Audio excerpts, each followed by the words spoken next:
লাগামহীন সংক্রমণ রুখতে ঢাকার সঙ্গে সারা দেশের বাস ও লঞ্চ চলাচল বন্ধ। আশপাশের 7 জেলায় কঠোর লকডাউন। 30 জুন মধ্যরাত পর্যন্ত বিচ্ছিন্ন থাকবে রাজধানী। বেগম রোকেয়া সরণি যেন মরণ ফাঁদ, বড় বড় গর্তে হরহামেশাই ঘটছে দুর্ঘটনা। ক্ষুব্ধ মিরপুরবাসী, দায় মেট্রো রেলের, বলছে সিটি কর্পোরেশন। এবছরই খুলে দেয়া হচ্ছে 8 লেনের তৃতীয় শীতলক্ষ্যা সেতু। 80% কাজ শেষ। চালু হলে কমবে ঢাকা ও নারায়ণগঞ্জের যানজট। সাংবাদিক রাজনীতিবিদ পরিচয়ে প্রতারণা, দুর্নীতির অভিযোগে গণমাধ্যমে প্রতিবেদন প্রচারিত হওয়া ব্যক্তিদের হুমকি দিয়ে অর্থ আদায় করা বিপুল সম্পদের মালিক গ্রেফতার।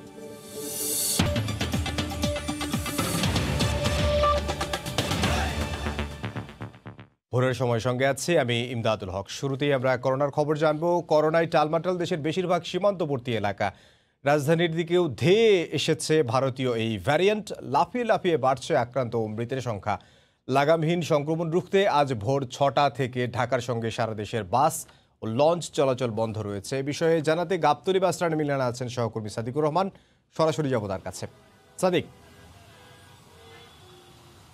ইমদাদ, করোনা সংক্রমণের যে দ্বিতীয় ঢেউ সেটা নিয়ন্ত্রণে, সেটা মোকাবেলায় কিন্তু সরকার গতকালকে সিদ্ধান্ত নিয়েছে মন্ত্রিপরিষদ বিভাগ যে আজ থেকে আগামী 30 জুন পর্যন্ত, আজ সকাল 6টা থেকে 30 জুন পর্যন্ত ঢাকা থেকে অন্য যে জেলাগুলি আছে 7টি জেলায়, মোট গাজীপুর, নারায়ণগঞ্জ, মুন্সিগঞ্জ, মানিকগঞ্জ এবং পাশাপাশি আরও যেই 3টি জেলা আছে এর মধ্যে রাজবাড়ী এবং পাশাপাশি আরও 2টি জেলা, এই জেলাগুলিতে আপনার মোট 7টি জেলায় সাথে ঢাকার যোগাযোগ একেবারে বিচ্ছিন্ন করা হয়েছে। অর্থাৎ ঢাকা থেকে কোনো দূরপাল্লার যানবাহন, পণ্যবাহী যেই যানবাহনগুলি জরুরি সেবা সেইগুলি ছাড়া এমনিতে যাত্রীবাহী বাস এবং যে নৌ চলাচল সেগুলি বন্ধ থাকবে বলে প্রজ্ঞাপন গতকালকে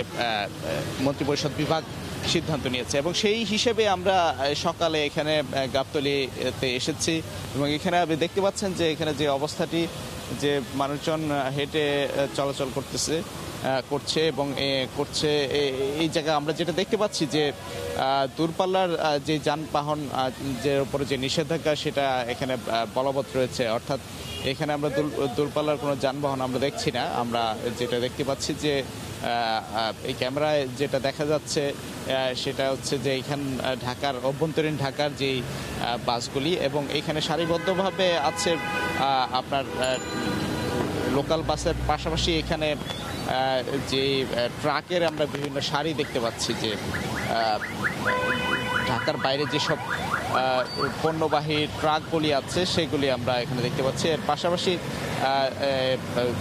যেহেতু সকাল 6টা থেকে এই যে নির্দেশনা সেটা কার্যকর হবে, সেহেতু কিন্তু গতকাল রাত থেকে যেসব বাসগুলি বিভিন্ন জেলা থেকে দূরপাল্লার বাসগুলি ছেড়ে আসছে সেগুলি কিন্তু এখন ঢাকায় ঢুকছে। তো এই যে ঢাকায় ঢুকছে সকালের পরে আর হয়তোবা দূরপাল্লার কোনো বাস দেখা যাবে না। আমরা এখান থেকেও যেটা দেখছি যে দূরপাল্লার কোনো বাস কিন্তু এখান থেকে ছেড়ে যাচ্ছে না। তো আমরা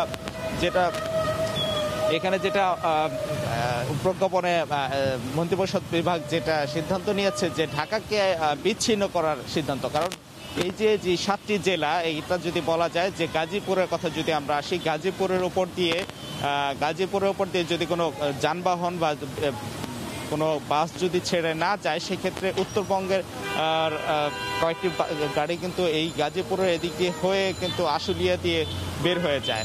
এর পাশাপাশি কিন্তু ময়মনসিংহ থেকে শুরু করে গ্রেটার ময়মনসিংহ এবং ময়মনসিংহ বিভাগের যেই গাড়িগুলি আছে, যেমন ময়মনসিংহ, জামালপুর, কিশোরগঞ্জ, শেরপুর, এই যে জেলাগুলি কিশোরগঞ্জ ছাড়া, তো এই জেলাগুলিতে কিন্তু যাতায়াত বন্ধ থাকবে, বাস চলাচল। এর পাশাপাশি যদি আমরা এই মানিকগঞ্জ ধরি, এই দিক দিয়ে কিন্তু আপনার দক্ষিণবঙ্গের অনেক বাস কিন্তু এদিকে চলাচল করে। তো এই বাসগুলি বন্ধ থাকার ফলে কিন্তু এই 7টি জেলায় যদি যান চলাচল বন্ধ থাকে সেই ক্ষেত্রে কিন্তু ঢাকার সাথে সারা দেশের যে যান চলাচল একেবারে বিচ্ছিন্ন থাকবে। সেই হিসেবে কিন্তু দূরপাল্লার বাস বন্ধ থাকবে এবং করোনা সংক্রমণের ঢেউ মোকাবেলায় কিন্তু এটা সরকারের একটা সিদ্ধান্ত। তো এই ছিল এখান থেকে সর্বশেষ তথ্য। ইমদাদ। গাবতলী থেকে যোগ দিয়েছিলেন সহকর্মী সাদিকুর রহমান। তিনি জানাচ্ছিলেন যে রাজধানীর সাথে সারা বাংলাদেশের যে একটি বিচ্ছিন্নতার জন্য লকডাউন ঘোষণা করা হয়েছে আগামী 30 জুন পর্যন্ত, সে বিষয়ে আমাদেরকে জানাচ্ছিলেন। বাস চলাচল বিষয়ে আমাদেরকে জানাচ্ছিলেন। আমরা লঞ্চ চলাচলের বিষয়ে জানবো। করোনা সংক্রমণ বেড়ে যাওয়াতে আজ থেকে নৌপথেও সব ধরনের যাত্রীবাহী নৌযান চলাচল বন্ধ রাখার ঘোষণা দিয়েছে প্রশাসন। এই মুহূর্তে মানিকগঞ্জের পাটুরিয়া ঘাটে আছেন আমাদের সহকর্মী ইউসুফ আলী। সরাসরি চলে যাবো তার কাছে। ইউসুফ, আপনার কাছে কি তথ্য রয়েছে?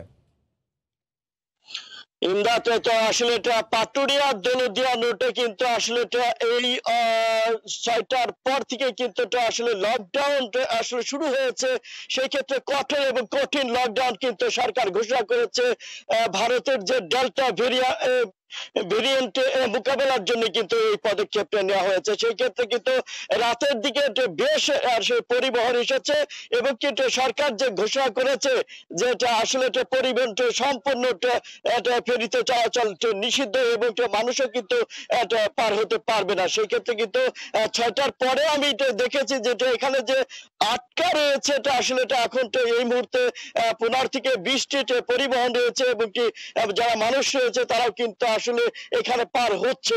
তো কর্তৃপক্ষের সাথে আমি কথা বলেছি, তারা বলছে যে যারা ঘাটে এসে পৌঁছেছে এবং তাদেরকে কিন্তু শুধু পার করা হচ্ছে এবং তারপরে কিন্তু আসলে কোনো যাত্রী এবং কি পরিবহনকে পার করা হবে না।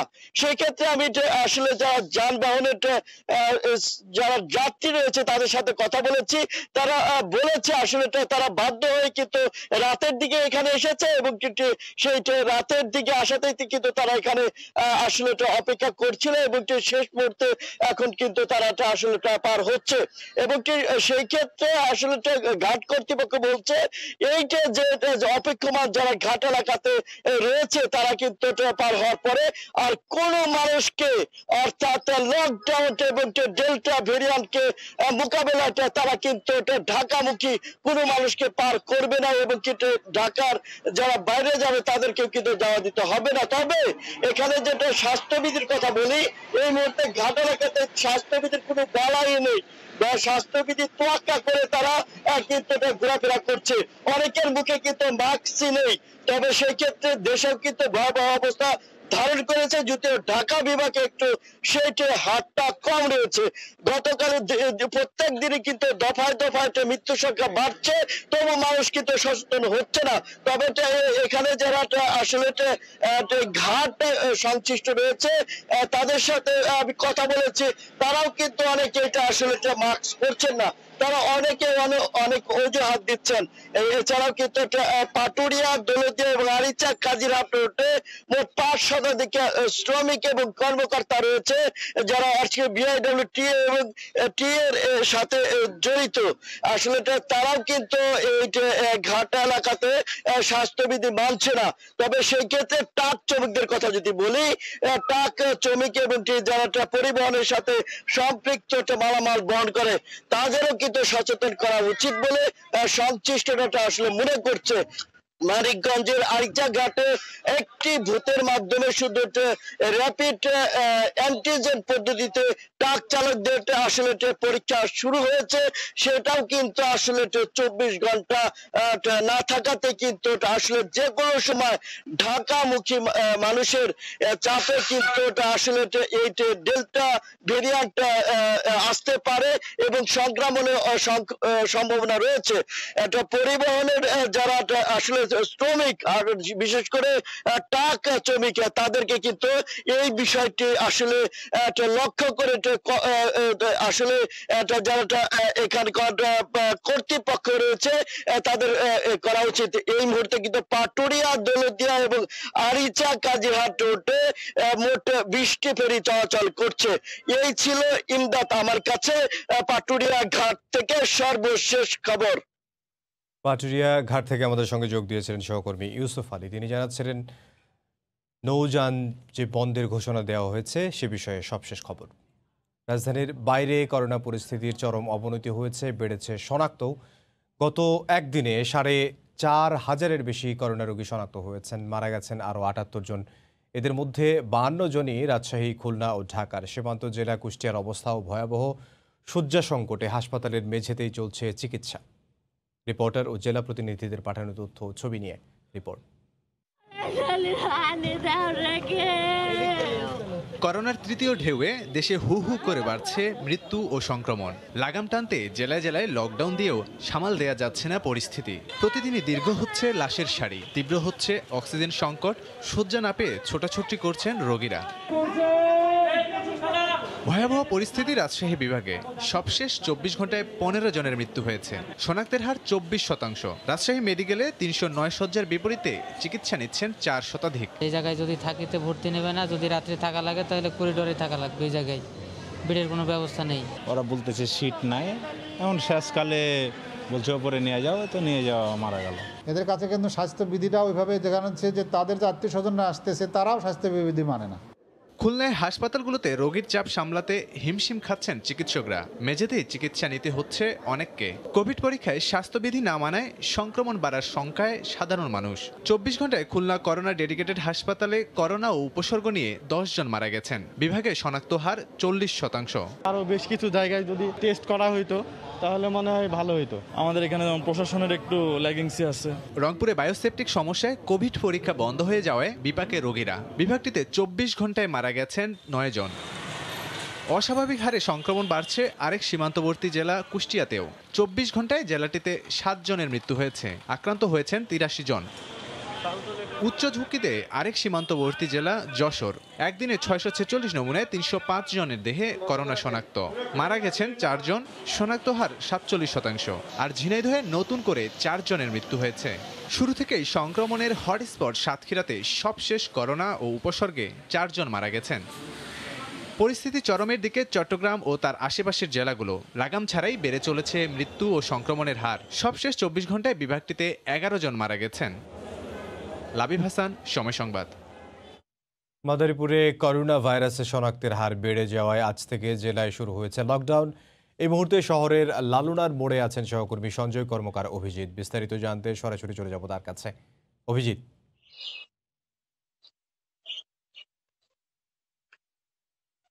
ইমদাদ, আপনাকে সর্বপ্রথম বলে রাখি যে দেশের মধ্যে করোনা ভাইরাসের যে প্রথম রোগী শনাক্ত হয় সেটি কিন্তু মাদারীপুর জেলায়। এরপরে কিন্তু সারা দেশে মোটামুটি করোনা ভাইরাসটি ছড়িয়ে পড়ে। বর্তমানে যে আজ থেকে যে লকডাউন শুরু হয়েছে ভোর ৬টা থেকে, সেই লকডাউন একটানা ভাবে চলবে আগামী ৩০ জুন পর্যন্ত। এ ব্যাপারে আমি কথা বলেছিলাম জেলার সিভিল সার্জনের সাথে, ডাক্তার শফিকুল ইসলাম। তিনি আমাদেরকে যেমনটি জানিয়েছেন যে বর্তমানে মাদারীপুর জেলায় নমুনা পরীক্ষার হিসাবে শনাক্তের হার ৩৭.৫%, অর্থাৎ ১০০ জনের মধ্যে ৩৭.৫ জন রোগী করোনা ভাইরাসে বর্তমানে আক্রান্ত হচ্ছেন। এই একটি কারণ মাদারীপুরে লকডাউন ঘোষণার জন্য। এছাড়া অন্য একটি কারণ হলো, আপনাকে বলে রাখি যে মাদারীপুরের পাশের জেলা গোপালগঞ্জ, সেই গোপালগঞ্জের কোটালীপাড়ায় ভারতীয় ভ্যারিয়েন্ট কিন্তু ধরা পড়েছে। অর্থাৎ মাদারীপুরের যে সীমানাবর্তী রাজৌর উপজেলা, সেই রাজৌর উপজেলার পাশেই কিন্তু কোটালীপাড়া গোপালগঞ্জ জেলার। এই কারণে যে ভারতীয় ভ্যারিয়েন্টটি যদি যেন ছড়িয়ে না যায় সেজন্য কিন্তু সতর্কতামূলক হিসাবে কিন্তু লকডাউন দেওয়ার জন্য সুপারিশ করা হয়েছে। এছাড়া আপনাকে আরেকটি বিষয় বলে রাখি যে মাদারীপুরের যে ঢাকা বরিশাল মহাসড়ক আছে, সেই মহাসড়ক দিয়ে বরিশাল বিভাগ এবং খুলনা বিভাগের দক্ষিণাঞ্চলের প্রায় ২১ জেলার মানুষ যাতায়াত করে থাকেন, অর্থাৎ রাজধানী ঢাকার সাথেও কিন্তু যাতায়াত করে থাকেন। মানুষের মধ্যে যেন এই ভাইরাসটি দ্রুত আর ছড়িয়ে না পারে, এই জন্য কিন্তু লকডাউন ঘোষণা করা হয়েছে। গতকাল আমরা দেখেছি যে মাদারীপুর শহর সহ বিভিন্ন এলাকায় জেলা তথ্য অফিসের আয়োজনে সচেতনমূলক মাইকিং করা হয়েছে কিভাবে লকডাউন পালন করা হবে। প্রত্যেকটি মোড়ে মোড়ে কিন্তু তারা মাইকিং করেছেন, জনসাধারণকে সতর্ক করছেন। ভোর থেকে আমরা যেটা দেখেছি যে অধিকাংশ মার্কেটের দোকান বন্ধ রয়েছে এবং সড়কে গণপরিবহন তো বন্ধ। এছাড়া আমরা দেখেছি দুই একটি ইজি বাইক এবং রিক্সা চলাচল করছে এবং পণ্যবাহী কয়েকটি ট্রাক চলাচল করতে দেখা গেছে। মানুষের উপস্থিতি কিন্তু কম ছিল। মাদারীপুর জেলার যে গত ২৪ ঘন্টায় কিন্তু আক্রান্তের হার 37.5%। এছাড়া 24 ঘন্টায় কিন্তু আরো একজনের মৃত্যু হয়েছে। জেলায় এই পর্যন্ত মৃতের সংখ্যা 31 জন। চিকিৎসা বিভাগের পক্ষ থেকে যেমনটি জানানো হয়েছে যে করোনা ভাইরাস আসলে যদি স্বাস্থ্য সচেতন না হওয়া যায়, স্বাস্থ্য সুরক্ষা সামগ্রী যদি সাথে না রাখা যায় এবং নিয়মিত যদি ব্যবহার করা না হয়, তাহলে কিন্তু এই ভাইরাসটা মানুষের মাঝে আরো ছড়াবে বলে তারা যেমনটা আশঙ্কা করছেন। গতকাল রাতে কিন্তু জেলা প্রশাসনের পক্ষ থেকে কিন্তু জুম মিটিং করা হয়েছে কিভাবে এই লকডাউনটি বাস্তবায়ন করা হবে এবং ভ্রাম্যমাণ আদালত, প্রশাসন, পুলিশ সহ অন্যান্য স্বাস্থ্য অধিদপ্তরের কর্মকর্তারা কিভাবে এই লকডাউনটি বাস্তবায়ন করবেন, এই জন্য কিন্তু গতকালকে রাতে কিন্তু একটি মিটিং হয়েছে। সেই মিটিং এর যে সভাপতি ডক্টর রহিমা খাতুন, তিনি জেলা প্রশাসক, তিনি করোনা ভাইরাস প্রতিরোধ কমিটির সভাপতি। তার মাধ্যমে এবং আমরা যেটা জানতে পেরেছি যে স্বাস্থ্য বিভাগ এবং মন্ত্রী পরিষদ থেকে যে সিদ্ধান্ত নেওয়া হয়েছে আগামী 30 জুন পর্যন্ত এই লকডাউন চলবে। এই লকডাউন কিন্তু তারা কঠোরভাবে বাস্তবায়ন করবেন, অর্থাৎ বিগত দিনে যে লকডাউন হয়েছে তার থেকেও কিন্তু কঠোর করার চিন্তা ভাবনা করছে তারা, যাতে মানুষ সচেতন হয় এবং এই লকডাউন সঠিকভাবে পালন করা যায়। এছাড়া আপনাকে বলি যে কাঁচা বাজার এবং নিত্য প্রয়োজনীয় দ্রব্যের যে দোকানগুলো রয়েছে সেগুলো নির্দিষ্ট সময়ের জন্য খোলা রাখা থাকতে বলা হয়েছে। সেখানে কিন্তু কঠোরভাবে স্বাস্থ্যবিধির বিষয়টা কিন্তু তারা মনিটরিং করবেন, অর্থাৎ বাজারে যারা যাবেন কেনাকাটা করবেন এবং দোকানে যারা রয়েছেন তারা যেন স্বাস্থ্য সামগ্রী সুরক্ষা সামগ্রী যেন তারা ব্যবহার করেন, যাতে স্বাস্থ্য বিধি যে আছে সেটি তারা মেনে চলবেন। এছাড়া অন্যান্য যে দোকানগুলো রয়েছে সেগুলো কিন্তু বন্ধ থাকবে। জরুরি প্রয়োজনে ফায়ার সার্ভিস, বিদ্যুৎ সহ অন্যান্য যে সেবাগুলো রয়েছে সেগুলো কিন্তু চলমান থাকবে, অর্থাৎ এই লকডাউনের যে বিধিনিষেধ আছে সেই নিষেধের আওতামুক্ত থাকবে কিন্তু এই জরুরি সেবাগুলো। মানুষকে সচেতন করতে কিন্তু গতকালকে আমরা দেখেছি সন্ধ্যার পর কিন্তু ব্যাপক প্রচারণা চালানো হয়েছে, যার ফলে কিন্তু সড়কে মানুষের উপস্থিতি এখন কিছুটা কম দেখা যাচ্ছে। এছাড়া আপনাকে আরেকটি বিষয় বলে রাখি যে মাদারীপুর হলো যেহেতু দেশের প্রথম রোগী শনাক্ত হয় করোনা ভাইরাসের, সেই হিসেবে কিন্তু মাদারীপুর কিন্তু দেশের অন্যতম হিসাবে কিন্তু সকলের দৃষ্টি রয়েছে, যার ফলে মানুষের মাঝে যেন সচেতনতা বৃদ্ধি হয়, মানুষ যেন এই করোনা ভাইরাস সম্পর্কে আরো সচেতন হন, এ ব্যাপারে কিন্তু শুরু থেকেই স্বাস্থ্য বিভাগ, জেলা প্রশাসন, পুলিশ প্রশাসনের পক্ষ থেকে কিন্তু তারা কাজ করে যাচ্ছেন। আর জেলার যে মাদারীপুরে বর্তমানে আইসোলেশনে কিন্তু একজন রোগী রয়েছেন এবং অন্যান্য যে রোগীগুলো রয়েছেন তারা কিন্তু হোম আইসোলেশনে রয়েছেন, অর্থাৎ স্বাস্থ্য বিভাগ থেকে যারা বাসায় চিকিৎসা নিচ্ছেন তাদের কিন্তু মনিটরিং করা হচ্ছে কিভাবে তারা স্বাস্থ্য সচেতন থাকবেন এবং কিভাবে এই রোগ থেকে তারা দ্রুত মুক্তি পেতে পারেন সে বিষয়ে কিন্তু পরামর্শ দেওয়া হচ্ছে। তো এই ছিল আমার কাছে যে মাদারীপুরে যে আজকে থেকে লকডাউন শুরু হয়েছে সেই লকডাউনের সর্বশেষ তথ্য। ইমদাদ। মাদারীপুর থেকে সহকর্মী সঞ্জয় কর্মকার, অভিজিৎ। এদিকে শুরু হয়েছে ফাইজার বায়োনটেকের টিকা প্রয়োগ। প্রথম দিন ঢাকার 3টি কেন্দ্রে 120 জন করে দেয়া হয় এই টিকা। এদের 7 থেকে 10 দিন পর্যবেক্ষণে রেখে পরবর্তীতে এই টিকার গণপ্রয়োগের পরিকল্পনা রয়েছে স্বাস্থ্য অধিদপ্তরের। আগে পাচ্ছেন নিবন্ধিতরা, তবে পরের ধাপে অগ্রাধিকার ভিত্তিতে পেতে পারেন প্রবাসীরা। রাশেদ লিমন জানাচ্ছেন বিস্তারিত। -70 ডিগ্রি তাপমাত্রায় সংরক্ষণ করা হয় এমন কোনো টিকার প্রয়োগ দেশে এবারই প্রথম। বিশেষ ফ্রিজার থেকে বের করে 2 থেকে 8 ডিগ্রি তাপমাত্রায় রাখা যাবে 31 দিন পর্যন্ত। পরে প্রয়োগের সময় ডাইলাইটেড মিশিয়ে তা প্রয়োগের উপযোগী করা হয়। এ অবস্থায় 6 ঘন্টার মধ্যে তা প্রয়োগ করতে হবে। আগে রেজিস্ট্রেশন করেছিলাম, তখন ডেটটা মিস করেছিলাম, দেওয়া হয়নি। নতুন ভ্যাকসিন নিতেছি, হয়তো শারীরিক কোনো সমস্যা দেখা দিতে পারে। আল্লাহর মধ্যে ভালো, কোনো টেরই পাইনি। আগে রেজিস্ট্রেশন করেছেন এমন ব্যক্তিদের মাঝ থেকে 120 জন বাছাই করে তাদের SMS দেয়া হয় টিকার জন্য। অ্যাস্ট্রাজেনেকা সেটাও যে টেম্পারেচার ছিল এটাও সেই টেম্পারেচারেই দেওয়া হচ্ছে, কারণ হলো যে 15 মিনিট আমরা বার করে এখানে রাখি টেম্পারেচারটা, এই রুম টেম্পারেচারটা কিন্তু 15 থেকে 25 এর মধ্যে রাখা যায় এবং 6 ঘন্টার মধ্যে এই ইনজেকশনটা প্রয়োগ করতে হবে 6 জনের মধ্যে। সপ্তাহখানেক পর্যবেক্ষণ শেষে এই টিকা পরবর্তী প্রয়োগের রোডম্যাপ তৈরি করা হবে বলে জানিয়েছে স্বাস্থ্য অধিদপ্তর। আমরা তো 7 থেকে 10 দিন অপেক্ষা করব, তার মধ্যে আমরা এই পরিকল্পনা নীতিমালাটা চূড়ান্ত করব। কিন্তু এখন পর্যন্ত যে নীতিমালা আমরা তৈরি করা এখন পর্যন্ত ফাইজারের জন্য যারা নিবন্ধিত কিন্তু আমরা 1 ডোজও টিকা নেয়নি তাদেরকেই আমরা এখন দিচ্ছি। এছাড়া অক্সফোর্ডের 2য় ডোজের অপেক্ষায় থাকা টিকার ব্যাপারে এখনও কোনো সুখবর না মিললেও আশাবাদী অধিদপ্তর। আর চীনের টিকা চুক্তিমাফিক আসবে বলেও জানিয়েছেন তারা। রাশেদ লিমন, সময় সংবাদ, ঢাকা।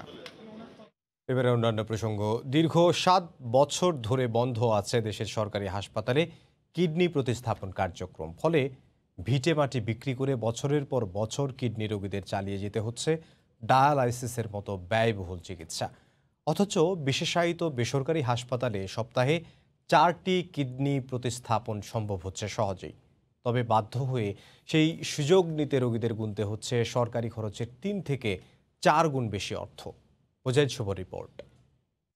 সবসময় তো টাকা পয়সা থাকে না, ওর কাছে মানে ধার নিতে হয়, জমি জমা বিক্রি করা লাগছে, তাও টাকা কোলায় নেই। সরকারি খরচে হাসপাতালে যদি ট্রান্সপ্লান্ট করতো তাহলে আমরা উপকার হইতাম। দেশে প্রতিস্থাপনের সহজ সুযোগ না থাকায় বছরের পর বছর ডায়ালাইসিসের ঘানি টানছেন কিডনি বিকল হওয়া রোগীরা। এ যেন শেষ সম্বল বিক্রি করে কেবল মৃত্যুকে পাহারা দিয়ে যাওয়া।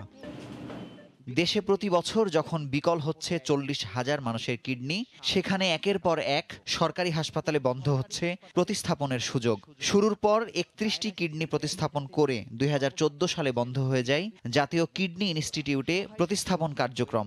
একইভাবে থামে ঢাকা মেডিকেলে কিডনি প্রতিস্থাপন।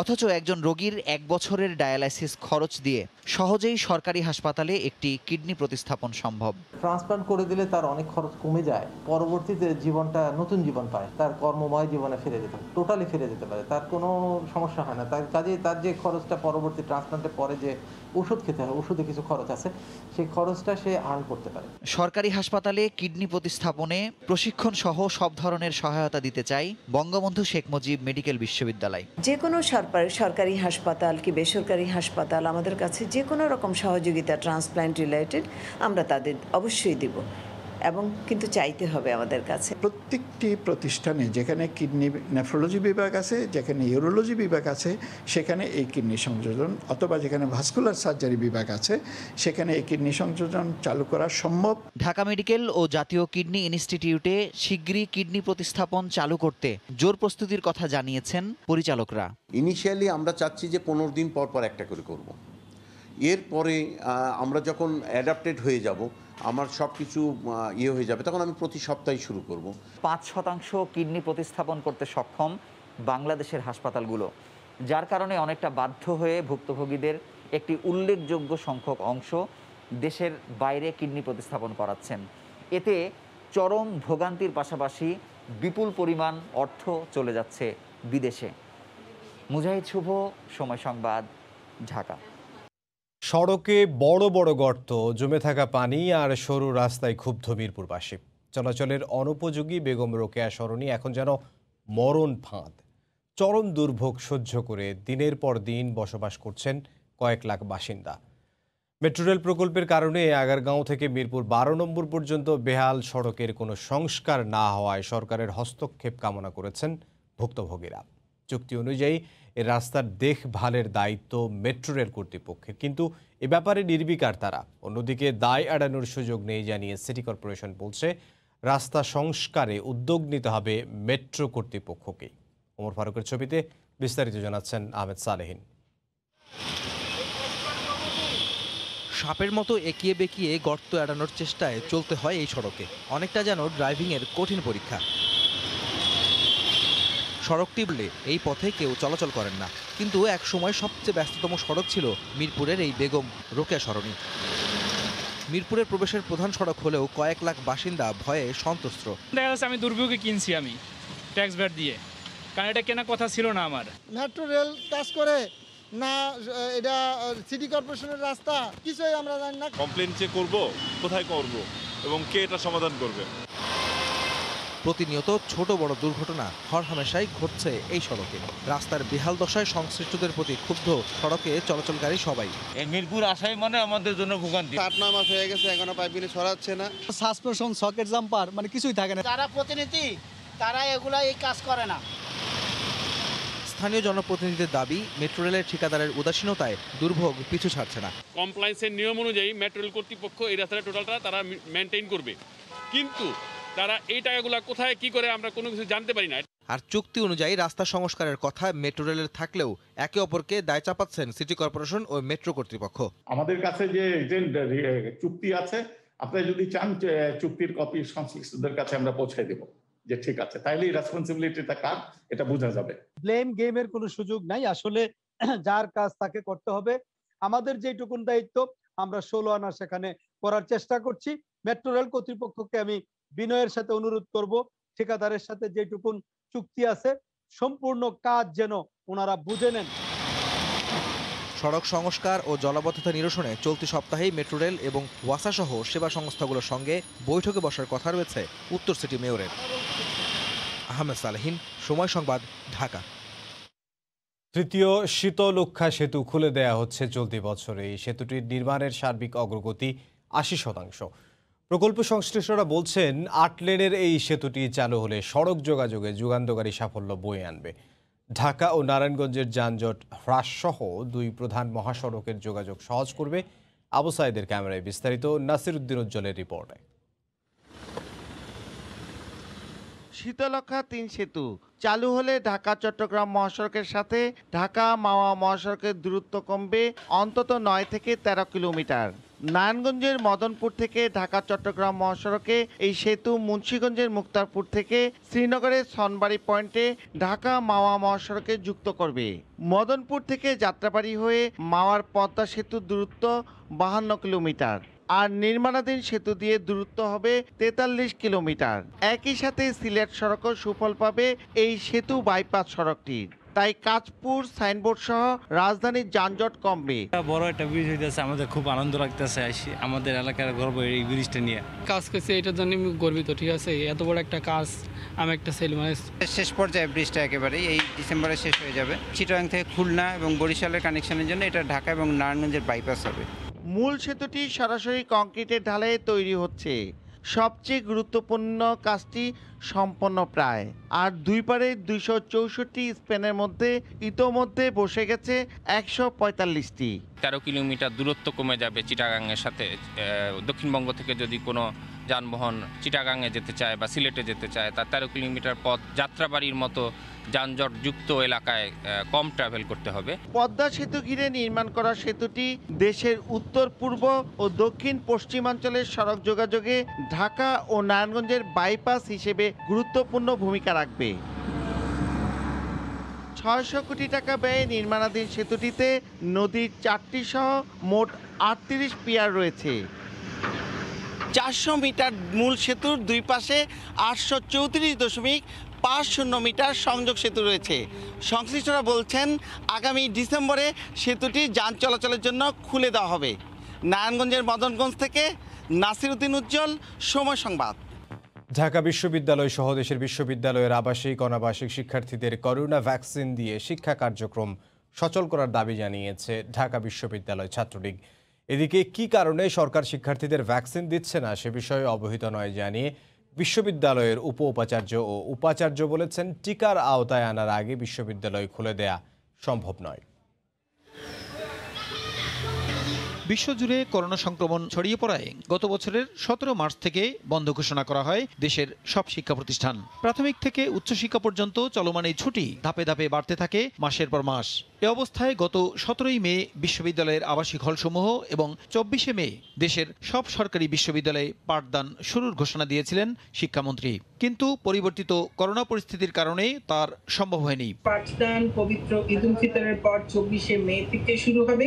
এ অবস্থায় শিক্ষার্থীদের দ্রুত করোনা ভ্যাকসিনের আওতায় আনার দাবি জানিয়েছে ঢাকা বিশ্ববিদ্যালয় ছাত্রলীগ। সোমবার সকালে রাজু ভাস্কর্যের পাদদেশে আয়োজিত প্রতিবাদ সভায় সংগঠনের নেতারা বলেন, বিশ্ববিদ্যালয় বন্ধ থাকায় মানসিকভাবে অসুস্থ হয়ে পড়ছেন অনেকেই, তাই দ্রুত শিক্ষা ব্যবস্থা সচল করার দাবি তাদের। ভ্যাকসিন দ্রুততম সময়ের মধ্যে আপনারা সমন্বয় করে সকল পাবলিক বিশ্ববিদ্যালয়ের শিক্ষার্থীদেরকে আপনারা ভ্যাকসিন প্রদান করে সকল পাবলিক বিশ্ববিদ্যালয়ের হল খুলে দিন। পরে ঢাকা বিশ্ববিদ্যালয়ের উপাচার্য ও উপাচার্য সাংবাদিকদের জানান, সব শিক্ষার্থীকে টিকার আওতায় না এনে বিশ্ববিদ্যালয় খুলে দেওয়া সম্ভব নয়। দ্রুত শিক্ষার্থীদের টিকা দেওয়ার ব্যবস্থা করতে সরকারের প্রতি আহ্বান তাদের। কেন ভ্যাকসিনেটেড এখনো শিক্ষার্থীরা হচ্ছে না সে বিষয়ে আমরা অবহিত নই। সকল শিক্ষার্থীকে যদি টিকা প্রদান না করা হয় বিশ্ববিদ্যালয় খোলা সম্ভব হবে না। টিকার ব্যবস্থাপনা বিশ্ববিদ্যালয় প্রশাসনের হাতে না, সরকার কেন্দ্রীয়ভাবে সেই ব্যবস্থাপনাগুলো করে থাকে।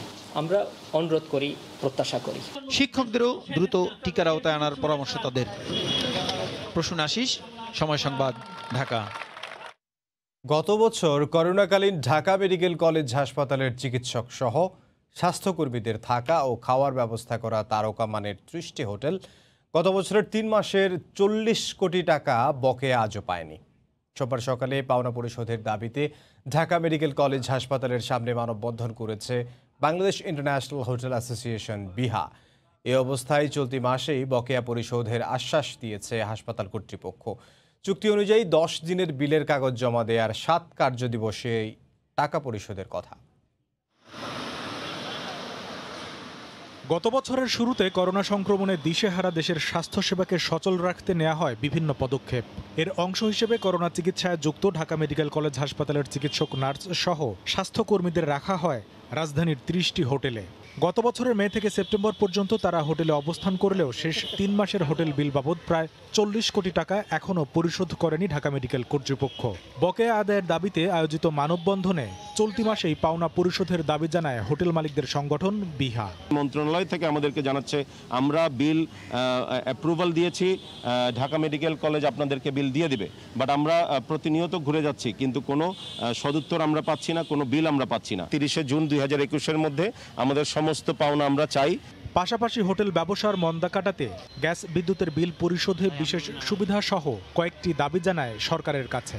সব টাইপের ইউটিলিটি বিলগুলো 1 বছরের ডেফার্ড পেমেন্টে উইদাউট ইন্টারেস্টে যেন আমরা প্রদান করতে পারি, তার একটা সুবিধা দেওয়া। স্টাফদের স্যালারির জন্য ব্যাংক লোনের সুবিধা চাচ্ছি। অবশ্য কয়েকদিনের মধ্যেই বকেয়া টাকা পরিশোধের আশ্বাস দিয়েছে হাসপাতাল কর্তৃপক্ষ। আমরা সর্বোচ্চ মহলে এই জিনিসটা নজরে আনার চেষ্টা করছি কিভাবে ওনাদের বিলগুলি আমরা দিয়ে দিতে পারি। কয়েকদিনের ভিতর আমরা ওনাদের এই সমস্যার সমাধান করে দিতে পারবো, এটা আমার বিশ্বাস। পাওনা আদায়ে প্রধানমন্ত্রী বরাবরও স্মারকলিপি দিয়েছে বিহা। কামরুল হাসান সবুজ, সময় সংবাদ, ঢাকা। সারা দেশে লাগামহীন করোনা সংক্রমণের মধ্যেই প্রথম ধাপের 204টি ইউনিয়ন পরিষদ নির্বাচনের ভোট অনুষ্ঠিত হয়েছে। কেন্দ্রে কেন্দ্রে ভোটারদের দীর্ঘ সারিতে ছিল না স্বাস্থ্যবিধি মানার বেলায়। এদিকে বরিশাল ও ভোলার চরফ্যাশনে নির্বাচনী সহিংসতায় 3 জন নিহত হয়েছেন। এছাড়া পটুয়াখালীর বাউফলে ঘটেছে ধাওয়া পাল্টা ধাওয়ার মতো ঘটনা। ব্যুরো রিপোর্টার ও জেলা প্রতিনিধিদের পাঠানো তথ্য ও ছবিতে রিপোর্ট।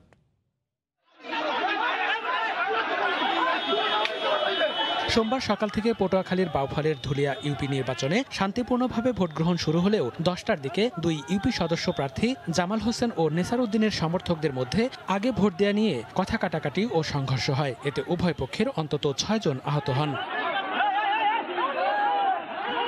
বরিশালের গৌর নদীর খাঞ্জাপুর ইউনিয়নে সোমবার সকাল থেকে শান্তিপূর্ণভাবে ভোট গ্রহণ শুরু হয়। তবে বেলা 12টার দিকে কমলাপুর সরকারি প্রাথমিক বিদ্যালয় ভোটকেন্দ্রের বাইরে সদস্য প্রার্থী ফিরোজ ও মন্টু হাওলাদারের মধ্যে ধাওয়া পাল্টা ধাওয়া ও সংঘর্ষ হয়। এতে গুরুতর আহত অবস্থায় 3 জনকে উদ্ধার করে উপজেলা স্বাস্থ্য কমপ্লেক্সে নেওয়া হলে কর্তব্যরত চিকিৎসক 1 জনকে মৃত ঘোষণা করেন। এদিকে খাঞ্জাপুর প্রাথমিক বিদ্যালয় ভোটকেন্দ্রের ফলাফল ঘোষণার পর সহিংসতায় আবু বকর নামে আরও 1 জন মারা যান। ভোলার চরফ্যাশনের জাহানপুর ইউনিয়নের নির্বাচনে ভোটকেন্দ্রে আধিপত্য বিস্তারকে কেন্দ্র করে 2 সদস্য প্রার্থী রুহুল আমিন ও মোহাম্মদ ইয়াসিনের সমর্থকদের মধ্যে সংঘর্ষ হয়। এক পর্যায়ে গুলিবিদ্ধ হয়ে 1 জনের মৃত্যু হয়, আহত হন 1 জন। পরে রাবার বুলেট ছুড়ে পরিস্থিতি নিয়ন্ত্রণে আনে পুলিশ। এদিকে পাপুলকাণ্ডে শূন্য হওয়া লক্ষ্মীপুর 2 সংসদীয় আসনের উপনির্বাচন সহ 6টি ইউনিয়নের নির্বাচনে ইভিএম পদ্ধতিতে অনুষ্ঠিত হয় ভোট গ্রহণ। মনিরুজ্জামান প্রান্ত, সময় সংবাদ। এদিকে পিরোজপুরের মঠবাড়িয়ায় আওয়ামী লীগ সমর্থিত চেয়ারম্যান প্রার্থীর সমর্থকদের হামলায় স্বতন্ত্র চেয়ারম্যান প্রার্থী সহ 8 জন আহত হয়েছেন। গুরুতর আহত 3 জনকে বরিশাল মেডিকেল কলেজ হাসপাতালে ভর্তি করা হয়েছে। এই ঘটনায় কারচুপির অভিযোগ এনে পুনরায় ভোট গ্রহণের দাবি জানিয়েছে 7 স্বতন্ত্র চেয়ারম্যান প্রার্থী। সোমবার সকাল 8টার দিকে উপজেলার 9 নম্বর সাপেলেজা ইউনিয়নের উত্তর নলি সরকারি প্রাথমিক বিদ্যালয় কেন্দ্রে এ ঘটনা ঘটে। দুর্ঘটনার ঝুঁকি কমাতে রাজধানী সহ সারা দেশের সড়ক, মহাসড়ক এবং অলিগলিতে নিষিদ্ধ করা হলেও অবাধে চলছে মোটর চালিত রিকশা ও ভ্যান। স্বরাষ্ট্র মন্ত্রণালয় ওই নির্দেশনা সীমাবদ্ধ আছে শুধুমাত্র কাগজে কলমেই। এক্ষেত্রে খুব একটা চোখে পড়ে না প্রশাসনের কোনো তৎপরতাও। তবে রিকশা ও ভ্যান চালকদের দাবি তারা জানেনই না এমন নির্দেশনার কথা। রাজধানী সহ সারা দেশেই অবাধে চলছে মোটর চালিত রিক্সা, ভ্যান, ইজি বাইক, নসিমন, করিমন, ভটভটি সহ 3 চাকার যান, কিন্তু কোনো অনুমোদন নেই এসব যানবাহনের। এতে সড়ক মহাসড়কগুলোতে বাড়ছে দুর্ঘটনা। ঝুঁকি এড়াতে মোটর চালিত রিক্সা ও ভ্যান চলাচল নিষিদ্ধ করে স্বরাষ্ট্র মন্ত্রণালয়, কিন্তু নির্দেশনা বাস্তবায়নে নেই কোনো তৎপরতা। প্রশাসনের নাকের ডগায় অবাধে চলছে এসব যানবাহন। গলিতে চালায়, এলাকার ভিতরে চালায়, বাইরে যায় না, মেইন রোডে যায় না। চলমু কিভাবে, আমার খামু কিভাবে, বলা ভাই মা বাপ লইয়া। আমার কিস্তি মিস্তি আছে, আমরা গরিব মানুষ, এটা চালে ভাত খাই। সচেতন মহল বলছে অটোরিকশা ও ভ্যান বন্ধ করার আগে এর সঙ্গে জড়িতদের বিকল্প কর্মসংস্থানের ব্যবস্থা করা উচিত। বেকার যুবকগুলা এই অটো দিয়ে চালাইতেছে গোলাম, হাজার হাজার লোক বেকার হয়ে যাবে, এরা পরিবার নিয়ে চলতে পারবে না, এরা অসহায়ের মধ্যে দিন যাপন করবে। পুলিশ জানায় 2018 সালে করা আইনেই মোটরচালিত অটোরিকশা ও ভ্যান সহ 3 চাকার যান চলাচল বন্ধের কথা রয়েছে। যেহেতু এগুলাতে দুর্ঘটনা ঘটে, আমরা যে কোনো মূল্যে সরকারের আদেশ পালন করতে বদ্ধপরিকর। সড়ক পরিবহন আইন 2018 এর মধ্যে এই ধরনের অযান্ত্রিক যানবাহন সড়কে মহাসড়কে চলা, ব্যাটারি চালিত রিক্সা, 3 হুইলার, আনরেজিস্টার্ড যানবাহন চলাফেরা করা সম্পূর্ণ নিষেধ আছে। মন্ত্রী মহোদয়ের এই ঘোষণা আসার পরে আমরা এই কার্যক্রমকে আরো বেশি জোরদার করব। পর্যায়ক্রমে ইজি বাইক, নসিমন, করিমন, ভটভটিও বন্ধ করা হবে বলেও জানানো হয় স্বরাষ্ট্র মন্ত্রণালয়ের নির্দেশনায়। তৌফিক মাহমুদ, সময় সংবাদ। রাজধানীর হাজারীবাগ ও দারুস সালাম থেকে কিশোর গ্যাংয়ের 16 সদস্যকে গ্রেফতার করেছে র্যাব। এলাকায় ডন সাগর ও মুন্না গ্রুপ নামে পরিচিত 2টি গ্যাংয়ের সদস্য তারা। সশস্ত্র সংঘাত, নারীদের উত্ত্যক্ত করা ও চাঁদাবাজি সহ নানা অপরাধে জড়িত থাকার অভিযোগ রয়েছে এই কিশোরদের বিরুদ্ধে। আর অপরাধের হাতিয়ার হিসেবে এরা বেছে নেয় টিকটক সহ সামাজিক যোগাযোগ মাধ্যম। আধিপত্য দেখাতে রাস্তাঘাটে অস্ত্রশস্ত্র নিয়ে সংঘবদ্ধ সংঘাত, ভয়ভীতি দেখিয়ে চাঁদা আদায় সহ এলাকায় ত্রাসের রাজত্ব কায়েমের অভিযোগ এসব কিশোরের বিরুদ্ধে। র্যাব বলছে ডাকাতি, ছিনতাই, মাদক সেবন, নারীদের উত্ত্যক্তে জড়িত থাকার কথা স্বীকার করেছে এসব কিশোর। সপ্তাহখানেক নজরদারির পর রোববার রাজধানীর দারুস সালাম থেকে মুন্না গ্রুপ ও হাজারীবাগ থেকে ডন সাগর গ্রুপের 16 কিশোর গ্যাংকে আটক করার কথা জানায় র্যাব। এসব অপরাধীদের নির্মূলের জন্য আমরা এলাকা ভিত্তিক তালিকা তৈরি করেছি, বিভিন্ন গোয়েন্দা সংস্থার সাহায্য নিচ্ছি। র্যাব জানায় কিশোর গ্যাংয়ে মদতদাতাদের বিষয়েও তথ্য অনুসন্ধান করা হচ্ছে। এক্ষেত্রে আমরা দল মত নির্বিশেষে কোনো পরিচয় আমরা দেখব না, তার প্রভাবশালী বা নন প্রভাবশালী এগুলি আমরা না দেখে আমরা চেষ্টা করব এই সমস্ত অপরাধ যারা প্যাট্রোনাইজ করে এবং এই সমস্ত অপরাধ যারা সংগঠিত করছে এদেরকে আইনের আওতায় আনা। গত 1 মাসেই 11টি কিশোর গ্যাং গ্রুপের 62 জনকে গ্রেফতার করেছে র্যাব 2। আইনি ব্যবস্থার পাশাপাশি গ্যাং কালচারে জড়িয়ে পড়া কিশোরদের স্বাভাবিক জীবনে ফেরাতে কাউন্সিলিং সহ নানা উদ্যোগ নেওয়ার কথা জানায় র্যাব। ফারুক ভাইয়া, রবিন, সময় সংবাদ, ঢাকা। চট্টগ্রামের কর্ণফুলী নদীতে তেলবাহী জাহাজের সঙ্গে ধাক্কা লেগে একটি পাথর বোঝাই লাইটারের জাহাজ ডুবে গেছে। সোমবার সন্ধ্যায় কর্ণফুলী নদীর মাঝের ঘাটে এই দুর্ঘটনা ঘটে। লাইটারের জাহাজে থাকা নাবিকরা নিরাপদে অন্য জাহাজে উঠে প্রাণে রক্ষা পেয়েছেন। নগরীর মাঝের ঘাটের পাশে তেলবাহী একটি জাহাজ নোঙর করা ছিল। পণ্যবাহী লাইটারের জাহাজটি ঘাটে ভেড়ানোর সময় ওই জাহাজের সঙ্গে ধাক্কা লেগে ধীরে ধীরে ডুবে যায়। দুর্ঘটনায় তেলবাহী জাহাজটির সামনের অংশ ক্ষতিগ্রস্ত হয়েছে। দুর্ঘটনা কবলিত জাহাজের আশপাশ দিয়ে জাহাজ চলাচলে সতর্কতা জারি করা হয়েছে বলে জানিয়েছে নৌপুলিশ। কুমিল্লা নোয়াখালী আঞ্চলিক মহাসড়ক 4 লেন প্রকল্পের ব্যয় কমলেও মেয়াদ আরও 2 বছর টেনে বাড়ানো হয়েছে। যাত্রী ও চালকদের দাবি, কাজ চলছে ধীরগতিতে, অপেক্ষার পাশাপাশি বাড়ছে দুর্ভোগ। বাহরাহানের তথ্য, ছবি নিয়ে রিপোর্ট।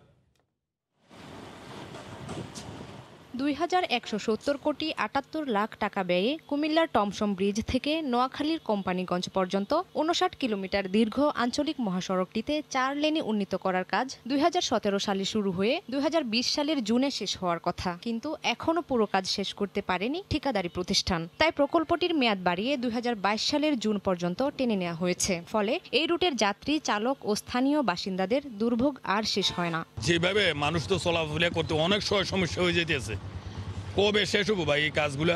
20 সালে কাজ 21 সালে চলে, এখন কাজ শেষ হয় না। এখন দ্রুতভাবে কাজটা শেষ হলেও আমাদের যাতায়াত করতে আমাদের জন্য ভালো হতো। স্লোতে কাজ চলতেছে, অনেক জায়গায় কাজ চলে, অনেক ভাঙাচুরা আছে, রাস্তায় জামজট আছে। এই কাজের জন্য আমাদের অনেক বেকার ঘটতে আছে, আমাদের ব্যবসা প্রতিষ্ঠান বন্ধ হয়ে গেছে। আমরা এই প্রতিনিয়ত এই পরিস্থিতির শিকার হচ্ছি। এটি সবচেয়ে মাননীয় সরকারের কাছে আমাদের একটাই অনুরোধ, যত শীঘ্র সম্ভব এই রাস্তার কাজ যেন শেষ হয়। সড়ক সম্প্রসারণ সহ কাজের সার্বিক অগ্রগতি 65% বলে জানালেন সড়ক ও জনপথের প্রকৌশলী। এই প্রকল্পের সার্বিক অগ্রগতি 65% মতো। আর এখানে হচ্ছে ভূমি অধিগ্রহণ সংক্রান্ত কিছু জটিলতা ছিল, যেগুলো আমরা এখন ওভারকাম করতে পেরেছি। কুমিল্লা নোয়াখালী আঞ্চলিক এই মহাসড়কটি 4 লেনে উন্নীত হলে কুমিল্লা, চাঁদপুর, নোয়াখালী, লক্ষ্মীপুর সহ এ অঞ্চলের যোগাযোগে আমূল পরিবর্তন আসবে। সময় সংবাদ, কুমিল্লা। টাঙ্গাইলের এলেঙ্গায় জমজমাট পাইকারি মাছের বাজার। এখানে যমুনা নদী সহ বিভিন্ন জলাশয়ের মাছ পাইকারি বিক্রি হয়। খুচরা মাছ ব্যবসায়ীরা এখান থেকে মাছ নিয়ে বিভিন্ন বাজারে বিক্রি করেন। এই মুহূর্তে এলেঙ্গায় আছেন সহকর্মী কাদির তালুকদার। বিস্তারিত জানতে সরাসরি যাব তার কাছে।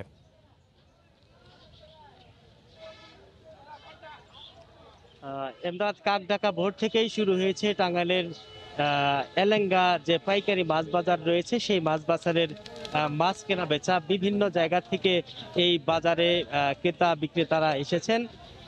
মূলত এই সকাল থেকেই এই হাক ডাকে শুরু হয়, ক্রেতা বিক্রেতার হাক ডাকে শুরু হয় মাছ বেচা কেনা। মাছের বাজারে আপনি দেখতে পাচ্ছেন যে এখানে এই যে ক্রেতা বিক্রেতার কিন্তু এখন পর্যন্ত উপচে পড়া ভিড় রয়েছে।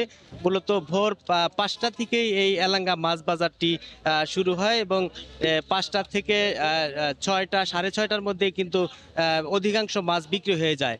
আর এখানে বিভিন্ন শ্রেণীর মাছ রয়েছে, পুকুরের মাছ, বিভিন্ন জলাশয় সহ এই যে যমুনা নদী যে রয়েছে সেই যমুনা নদীর মাছও কিন্তু পাওয়া যায়। তবে এই যে বেশ কিছুদিন যাবত যে এই আবহাওয়ার যে একটি বিশেষ কারণ, সেই আবহাওয়ার কারণে বর্তমানে নদীর মাছের যে সরবরাহ, সেই সরবরাহ কম রয়েছে, যেই কারণে আসলে এই যে অন্যান্য যে জলাশয়ের মাছ বিভিন্ন জায়গা থেকে সাধারণত এখানে মাছ এসে থাকে, বিভিন্ন জেলা থেকে এখানে মাছ আসে।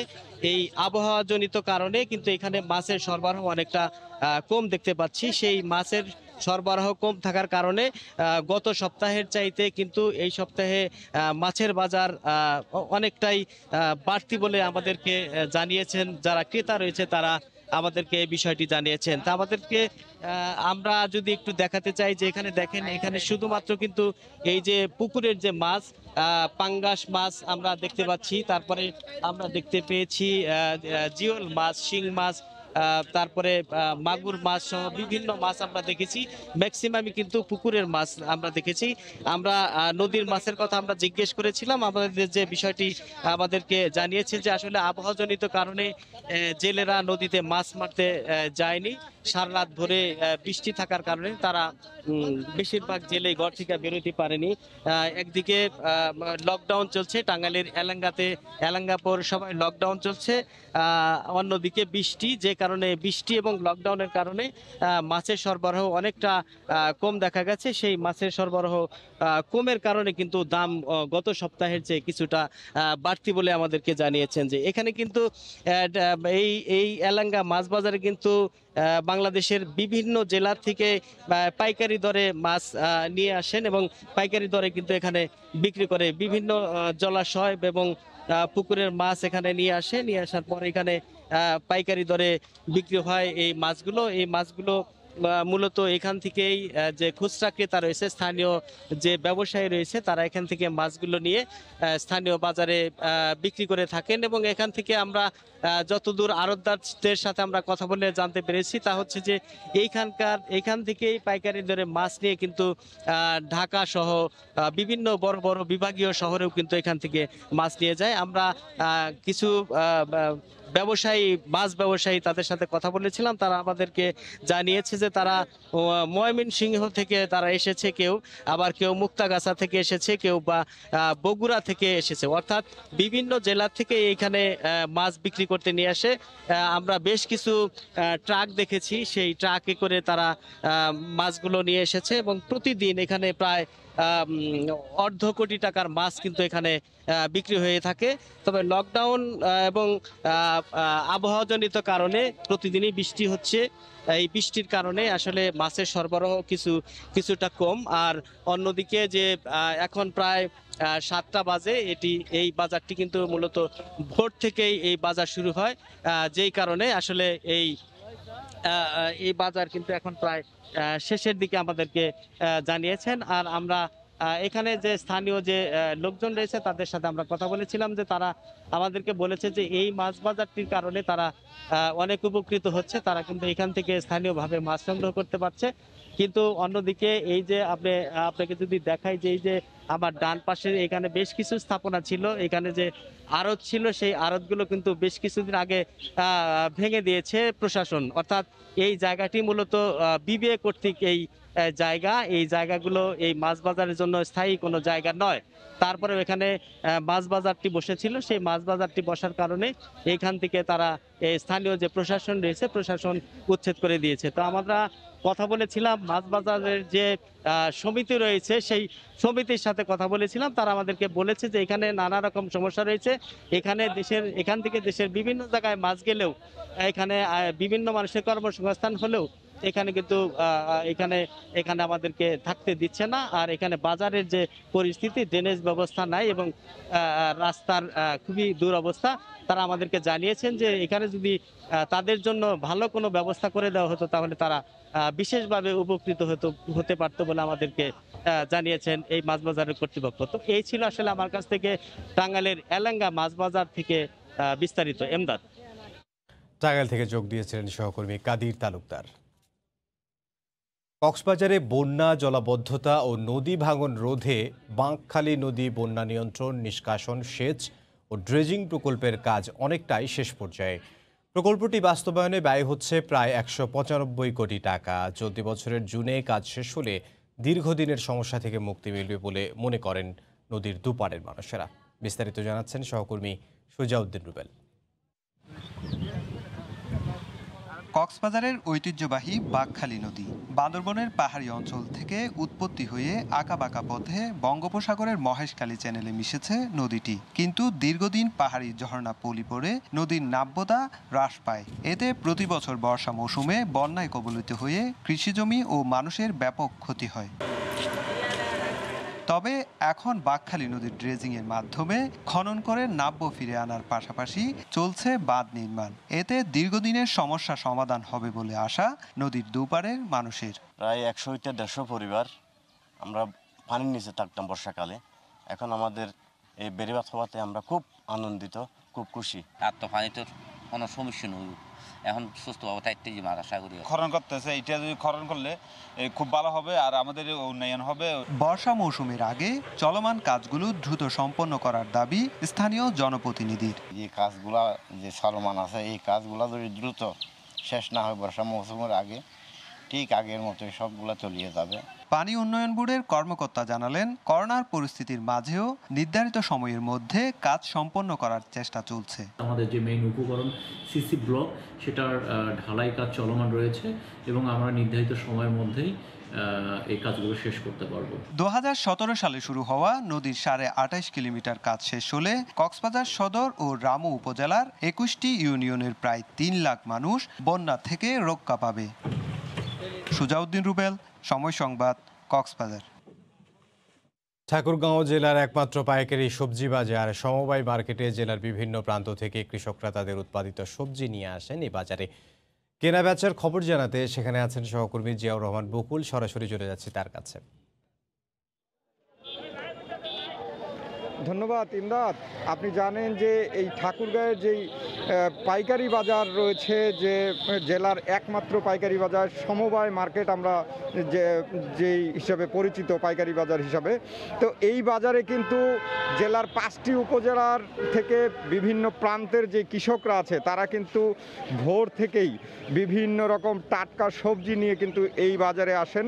তবে আমরা যেই জিনিসটি লক্ষ্য করছি যে গেল সপ্তাহে যেভাবে সরবরাহ ছিল বাজারটাতে, সেইভাবে কিন্তু এখন সরবরাহ তেমনটা কিন্তু আমরা লক্ষ্য করছি না, তা কিছুটা কমে এসেছে। এই তুলনায় আমরা ব্যবসায়ীদের সাথে কথা বলেছিলাম, তারা যে জিনিসটি বলছেন, তারা বলছেন যে গত সপ্তাহের তুলনায় এই সপ্তাহে এসে 2 থেকে 5 টাকা কেজি দরে সবজি প্রতি দাম বেড়েছে। তো এই অবস্থাতে সবজির যেহেতু সরবরাহ কমেছে, সেই কারণেই কিন্তু দামটা কিছুটা বৃদ্ধি পেয়েছে। পাশাপাশি আমরা যেই জিনিসটি লক্ষ্য করছি করছি কৃষকদের সাথে কথা বলে তারা বলছেন যে গত সপ্তাহের তুলনায় এসে এই সপ্তাহে কিন্তু তারা আবার কিছুটা হলেও দাম পাচ্ছে। তবে আমরা যদি প্রকারভেদে একটু সবজির দামগুলো আপনাদেরকে জানাতে চাই, তা হচ্ছে আজকে আলু বিক্রি হচ্ছে 14 থেকে 16 টাকা কেজি দরে, বেগুন বিক্রি হচ্ছে 15 থেকে 30 টাকা কেজি দরে এবং মিষ্টি কুমড়া বিক্রি হচ্ছে 150 থেকে 300 টাকা মন দরে এবং চাল কুমড়া প্রতি বীজ বিক্রি হচ্ছে 15 থেকে 22 টাকা পর্যন্ত, কায়তা বিক্রি হচ্ছে 8 থেকে 10 টাকা কেজি দরে, সজি কচু বিক্রি হচ্ছে 18 থেকে 25 টাকা কেজি দরে পর্যন্ত এবং শশা যেটা দেশি শশা সেটি বিক্রি হচ্ছে 17 থেকে 18 টাকা, আর যেটি হাইব্রিড অর্থাৎ সেই হাইব্রিড শশা বিক্রি হচ্ছে 13 থেকে 14 টাকা। লাউ প্রতি পিস বিক্রি হচ্ছে 10 থেকে 15 টাকা।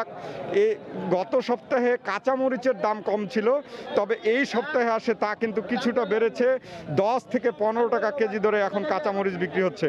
আর পটল বিক্রি হচ্ছে 18 থেকে 20 টাকা, চিচিঙ্গা বিক্রি হচ্ছে 10 থেকে 12 টাকা কেজি দরে পর্যন্ত। তো এই যে বাজার দর, এই বাজার দরে কিন্তু কিছুটা হলেও কৃষকরা কিন্তু তারা বলছেন যে এখন লোকসান না হলেও তারা কিন্তু লাভবান হবেন। এই অবস্থায় আমরা একজন ব্যবসায়ীদের সাথে কথা বলার চেষ্টা করব যে আজকের যে বাজার দর, সেই বাজার দর নিয়ে একটু চেষ্টা করব কথা বলার জন্য। আপনার সাথে একটু জানতে চাই যে আজকের যে বাজার দর গেল সপ্তাহের তুলনায় আপনি বলছিলেন যে 2 থেকে 5 টাকা পর্যন্ত কেজি দরে বাড়তি দরে বিক্রি হচ্ছে। এই অবস্থায় সব মিলিয়ে আপনি যদি একটু বলেন যে সবজির প্রকারভেদে কোন কোন সবজি এবং কিভাবে দামটা বৃদ্ধি পেয়েছে, এবং কাঁচামরিচের কথাও বলছিলেন যে কাঁচামরিচের দাম গেল সপ্তাহে কম ছিল, এই সপ্তাহে এসে কিন্তু অনেকটাই বেড়েছে, তো আপনারা একটু বলবেন। গত সপ্তাহ থেকে সব মালের ভেদাভেদ একটু বাজারটা বাড়তি, সে বাড়তির কারণ হলো মাল আমদানি কমের কারণে বাজারটা বাড়তি। এই বাড়তি বাজার যদি এইভাবে বাড়তি ধীরে ধীরে হয়ে থাকে তাহলে কৃষকরা যেভাবে লাভবান হবে, কৃষকরা 10 টাকা পাবে, আমরা ব্যবসায়ী আমরা ঠিক 10 টাকা তেমন লাভবান ব্যবসায়ী হিসেবে হব। যেমন কাঁচামরিচ গত সপ্তাহ থেকে পার কেজিতে 4 থেকে 5 টাকা বাজার বেড়ে গেছে, কচুর দাম বাড়তি এবং বিভিন্ন ঝিঙ্গা, কয়থা, পটল, আলু এ ধরনের অনেক সবজি, এই সবজিগুলো আর এক সপ্তাহের তুলনা থেকে আজকে একটু বাজারটা 4-5 টাকা পার কেজিতে বাড়তি। আচ্ছা, আপনাকে ধন্যবাদ। আমরা শুনছিলাম যে একজন ব্যবসায়ী তিনি বলছিলেন যে গেল সপ্তাহের তুলনায় এই সপ্তাহে এসে 2 থেকে 5 টাকা পর্যন্ত কেজি দরে প্রকারভেদের সবজির দাম বেড়েছে।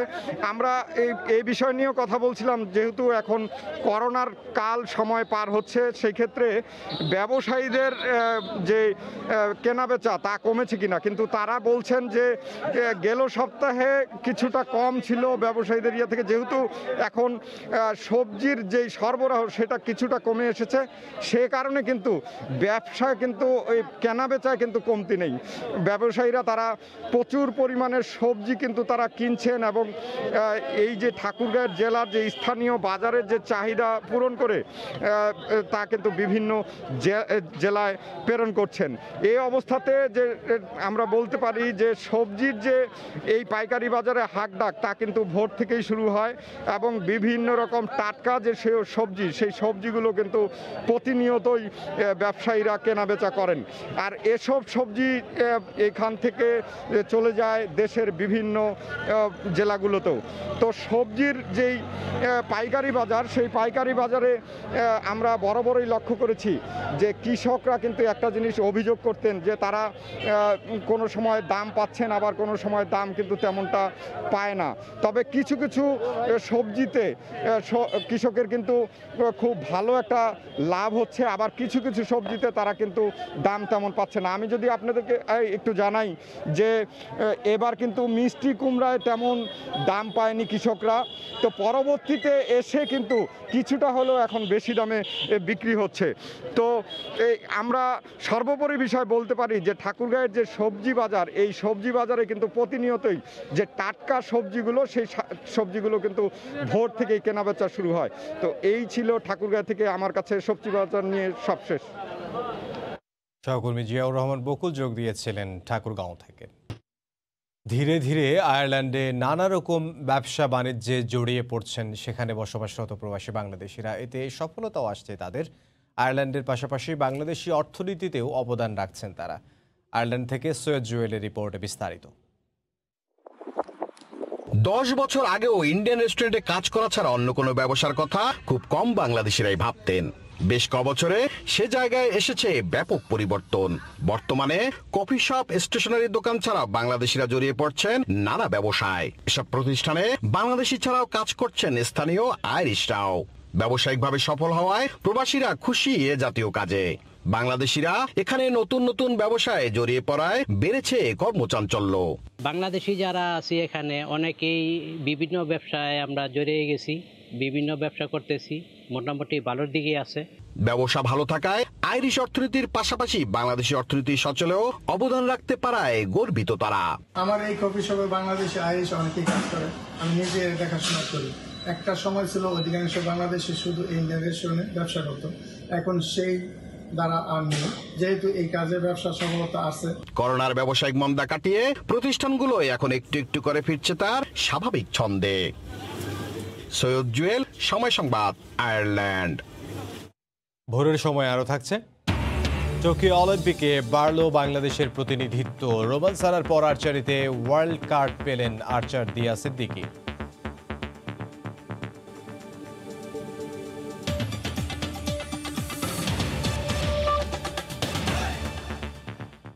যুক্তরাষ্ট্রে স্থানীয় সময় রাত পোহালেই নিউ ইয়র্কের সিটি নির্বাচন, এতে অংশ নিচ্ছেন বাংলাদেশি প্রার্থীরাও। এ বিষয়ে জানাতে এই মুহূর্তে নিউ ইয়র্ক থেকে সরাসরি যোগ দিচ্ছেন সহকর্মী হাসানুজ্জামান সাকিব। সাকিব,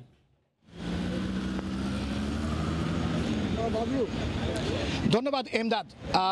রাত পোহালেই নিউ ইয়র্ক সিটির নির্বাচন। এই নির্বাচন অত্যন্ত গুরুত্বপূর্ণ।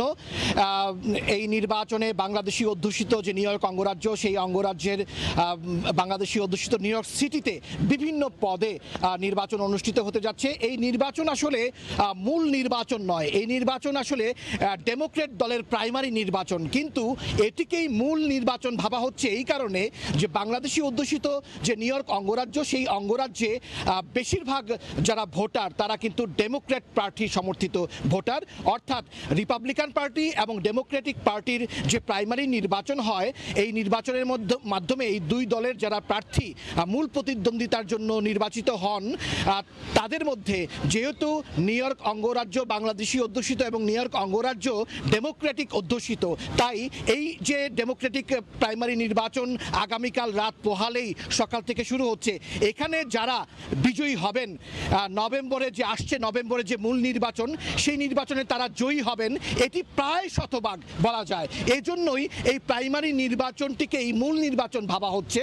এবং বাংলাদেশি অধ্যুষিত ব্রঙ্কস, ব্রুকলিন, কুইন্সের মধ্যে জ্যামাইকা, জ্যাকসন হাইটস, বিভিন্ন জায়গায় যেসব ডিস্ট্রিক্ট আছে, সেই কুইন্স ডিস্ট্রিক্ট, ব্রঙ্কস ডিস্ট্রিক্ট এবং ব্রুকলিন ডিস্ট্রিক্ট, সেখানেও অনেক সংখ্যক বাংলাদেশি প্রার্থী এবার নির্বাচনে প্রতিদ্বন্দ্বিতা করছেন।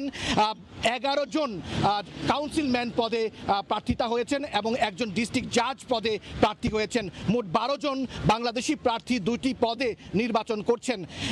তো এই বিষয়ে আমরা দেখতে পাচ্ছি যে ব্যাপক সমাবেশ এখানে হয়েছে কিছুক্ষণ আগে। আমি দুই একজনের সঙ্গে কথা বলবো। এবারে নির্বাচন সম্পর্কে বলবেন আপনি, যে বাংলাদেশি প্রার্থীর বিজয় কতটুকু আপনি দেখছেন? হ্যাঁ, এই তো এবারে ফার্স্ট টাইম আমাদের বাংলাদেশি অনেক ক্যান্ডিডেট এগিয়ে আসছে। স্পেশালি আমাদের ব্রঞ্জ থেকে মোহাম্মদ এন মজুমদার ইলেকশন করতেছে, আমাদের very very famous district 18। So কুইন্সে করেছে, 5 বড়োতে আমাদের বাঙালি অনেক ছিল। সো আমাদের এখানে যে ইলেকশনের যে এখন বাংলাদেশের মতোই জমজমাট হয়েছে, আগে এরকম ইলেকশন দেখি নাই লাস্ট 5-10 ইয়ার্সে। আপনাকে অনেক ধন্যবাদ। আমরা একজন খুবই সিনিয়র সিটিজেন, আপনার সঙ্গে একটু কথা বলবো, আপনি একটু কাছে আসবেন। কেমন দেখছেন এবারে নির্বাচনী পরিবেশ? আসলে আমরা খুব আনন্দিত এবং গর্বিত। আশা করি আমরা যে প্রার্থীকে নিয়ে প্রতিদ্বন্দ্বিতায় আগাচ্ছি, এন মজুমদার সাহেব, আমরা আশা করি উনি পাশ করবেন এবং এই পাশ করা করাটাই আপনি যেমন আগে বলছেন যে এখানে ডেমোক্রেটের 60-70% ডেমোক্রেট থেকে প্রাইমারিতে পার্টির নমিনেশনে যে উইন করবেন সেই নির্বাচনেও তিনি উইন করবেন। আপনাকে অনেক ধন্যবাদ, আপনার প্রত্যাশা পূরণ হোক। আমরা এখন যার কথা সবাই বলছিলেন যে এই এলাকার যে ডিস্ট্রিক্ট 18 সেই ডিস্ট্রিক্ট 18 যে বাংলাদেশি প্রার্থী মোহাম্মদ এন মজুমদার, তার সঙ্গে আমরা একটু কথা বলবো। জনাব মজুমদার, আপনাকে অভিনন্দন। কাল সকালবেলায় মূল ভোট, কেমন প্রস্তুতি আপনার? শিওর, আমরা একটু আগে আমরা প্রিপারেশন মিটিং করেছি। প্রত্যেকটি কেন্দ্রে, আমার এখানে 23টা কেন্দ্র আছে, প্রত্যেকটা কেন্দ্রে কমপক্ষে 10 জন আমাদের পোলিং এজেন্ট থাকবে, আমাদের টেবিল থাকবে, চেয়ার থাকবে, বেলুন থাকবে, সকালের নাস্তা, ব্রেকফাস্ট, ডিনার পর্যন্ত সেখানে সার্ভ করা হবে এবং ভোট না হওয়া পর্যন্ত আমাদের সরব উপস্থিতি হবে এবং ভোট শেষে 9টার পরে গোল্ডেন প্যালেস নামে এখানে আমাদের বিরাট বিজয় র্যালি হবে। সো আমরা very excited, we have lots of community leaders, we have lots of supporter, poll worker, supervisor, elected official, many gathers together, we just had nice dinner. So it's very good, very festival. আমাদের অস্তিত্বের ফার্স্টে we must come out and vote tomorrow. জি, এই এলাকাটি বাংলাদেশি অধ্যুষিত এলাকা, কিন্তু বাংলাদেশিদের ভোটার পেলেই জয় পাওয়া যাবে না। এখানে অন্যান্য কমিউনিটির মানুষজন ভোটারদেরকেও আপনার দিকে টানতে হবে। তো সেই সব বিদেশিদেরকে, বিভিন্ন কমিউনিটির মানুষজনদেরকে আপনার দিকে কতটুকু আপনি টানতে পেরেছেন এই নির্বাচনে?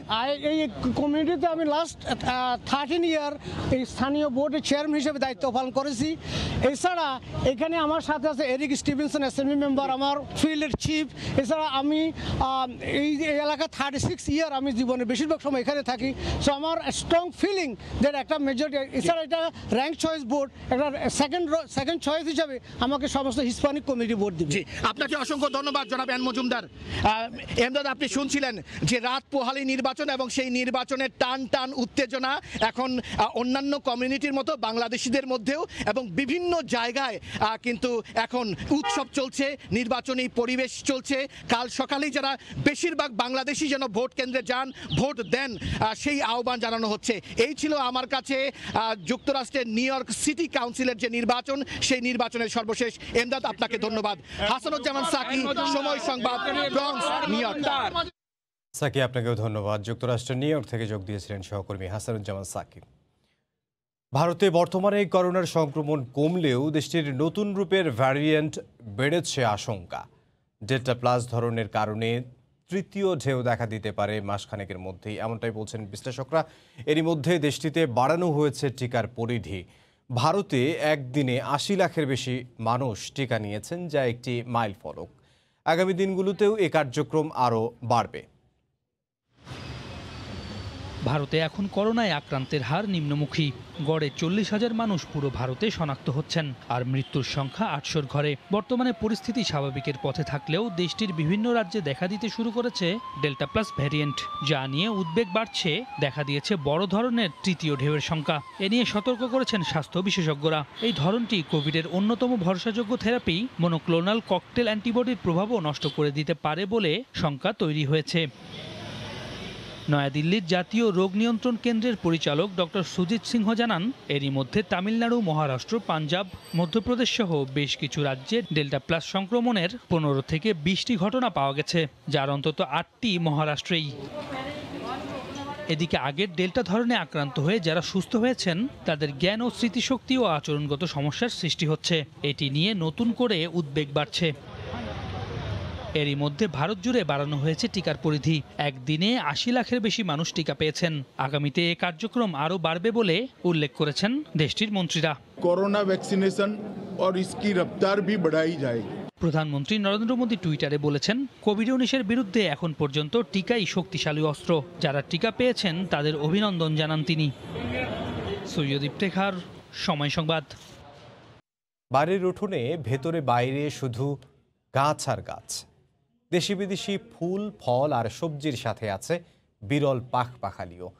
গাইবান্ধা এলাকায় তাই গাছের বাড়ি হিসেবে পরিচিত ব্যতিক্রমী এই বাড়িটি।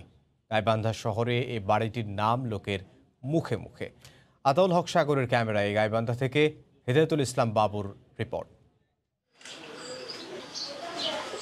তোতাপুরি কিংবা ব্যানানা জাত একটি ছাদেই দেখা মিলবে 20 জাতের দেশি বিদেশি আমের। দেশি ছাড়াও জাপান, ভারত, থাইল্যান্ডের নানা জাতের আমের ফলন হয় এখানে 12 মাসই। উন্নয়নকর্মী আর কৃষিবিদ রেজা নীলা দম্পতির গড়ে তোলা এ বাগান অনেকের কাছে বিস্ময়ও বটে। অবহেলিত জায়গাকে অনিন্দ্য নিকেতনে পরিণত করার তাদের এ চেষ্টা শুরু হয় 2 বছর আগে। আমার এখানে অনেক ধরনের রেয়ার ফল, রেয়ার ফুল আমি বিভিন্ন জায়গা থেকে কালেকশন করছি। ইভেন আমি মাঝে মাঝে বিদেশ থেকেও নিয়ে আসছি। সো আমার উদ্দেশ্য ছিল গাইবান্ধার মতো ছোট শহরে যেন যারা গাছপ্রেমিক মানুষ তারা যেন আমার এখানে আসে, তারা এক ধরনের তৃপ্তি নিয়ে যেতে পারে। বেগুন, তারপরে বটবটি, কাঁকরোল সবই আমি সবাইকে দিই। দিয়ে আমি একাই যে খাই, আমার একাই অতগুলো লাগে না। প্রাকৃতিক পরিবেশকে আরও উপভোগ্য করতে পাখিও পোষেন শৌখিন এ দম্পতি। কথা বলা ময়না থেকে দৃষ্টিনন্দন কালিম, সবকিছুরই দেখা মেলে এখানে। কৃষিবিদরা মনে করেন খাদ্যের পর পুষ্টিতেও স্বয়ংসম্পন্নতা অর্জনে মডেল হতে পারে বৈচিত্র্যময় বাড়িটি। বিরল প্রজাতির আমগুলো দেখবে বা বিরল প্রজাতির অন্যান্য ফল দেখবে, ফুল দেখবে, এগুলো দেখে কিন্তু তারাও গাইবান্ধার অন্যরা বা গাইবান্ধার আশেপাশে তারাও কিন্তু আগ্রহী হবে। এটা যদি ব্যবহার করতে পারে তাহলে অবশ্যই ফুল, ফল এবং সবজি এই 3টা ক্ষেত্রে কিন্তু আমরা স্বয়ংসম্পূর্ণ হতে পারবো, তাতে কোনো সন্দেহ নেই। উদ্যোক্তারা জানালেন আগ্রহীদের প্রশিক্ষণ ও পরামর্শ দিয়ে সবুজায়নের বিপ্লব ঘটাতে চান তারা।